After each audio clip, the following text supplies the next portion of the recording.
Assalamualaikum warahmatullahi wabarakatuh. Perkenalkan, nama saya Deyananda dengan NIM AK 224003. Di sini saya akan membahas tentang suntik KB. Kemudian materi yang dibahas yang pertama pengertian suntik KB, jenis-jenis suntik KB, tujuan suntik KB, fungsi suntik KB, tanda bahaya suntik KB. Kemudian pengertian, suntik KB adalah salah satu metode kontrasepsi yang dilakukan dengan menyuntikkan hormon ke dalam tubuh wanita untuk mencegah kehamilan.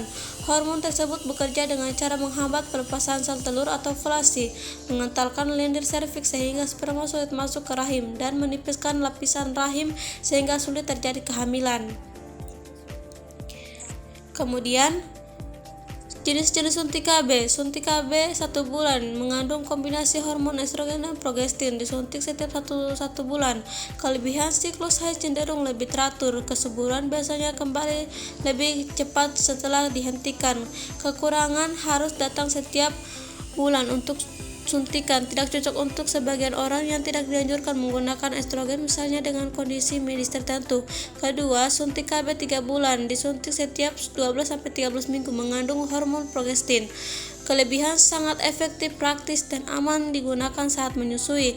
Kekurangan yaitu haid dapat menjadi tidak teratur atau berhenti sementara, dan kesuburan dapat membantu beberapa bulan hingga lebih dari setahun untuk kembali setelah suntikan terakhir.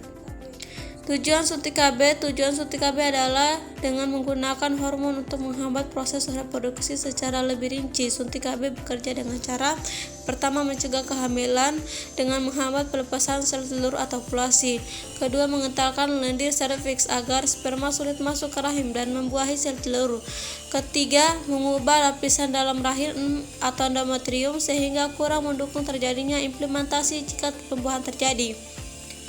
Kemudian fungsi suntik KB. Fungsi suntik KB atau kontrasepsi suntik adalah mencegah kehamilan dengan melepaskan hormon progestin ke dalam tubuh. Cara kerjanya yang pertama, menghambat ovulasi sehingga ovarium tidak melepaskan sel telur. Kedua, mengentalkan lendir serviks sehingga sperma sulit masuk ke rahim. Ketiga, menipiskan lapisan dinding rahim atau endometrium sehingga tidak terjadi pembuahan sel telur sulit menempel. Kemudian tanda bahaya suntik KB. Tanda bahaya setelah suntik KB bergantung pada jenis suntik yang digunakan, tetapi ada beberapa gejala yang memerlukan perhatian medis segera, yaitu segera konsultasikan ke dokter atau jika bidan jika Anda mengalami pendarahan hebat yang tidak kunjung berhenti, sakit kepala sebelah yang sangat berat atau migrain, nyeri dada disertai sesak nafas, tanda-tanda stroke atau reaksi alergi parah. Kondisi tersebut merupakan tanda bahaya tidak cocok menggunakan KB suntik. Beberapa keluhan ringan dan normal yang mungkin terjadi di awal penggunaan antara lain, yang pertama, perubahan siklus menstruasi atau tidak haid atau flek. Kedua, sakit kepala ringan, kenaikan berat badan, perubahan suasana hati atau mood swing. Ketiga, nyeri atau sedikit memar, diare suntikan. Kemudian yang efek samping yang sering terjadi dan biasanya tidak berbahaya, yang pertama, haid tidak teratur, bercak atau bahkan tidak haid sama sekali, berat badan bertambah, sakit kepala, perubahan suasana hati, nyeri atau pegal di tempat suntikan. Kemudian rangkuman. Suntik adalah metode kontrasepsi hormonal yang sangat efektif mencegah kehamilan hingga 99% dengan cara menyuntikkan hormon ke dalam tubuh untuk mencegah ovulasi. Terdapat dua jenis utama. Yang pertama, KB suntik 1 bulan, yaitu mengkombinasi hormon estrogen dan progestin, dan yang kedua, KB suntik 3 bulan, yaitu hormon progestin saja.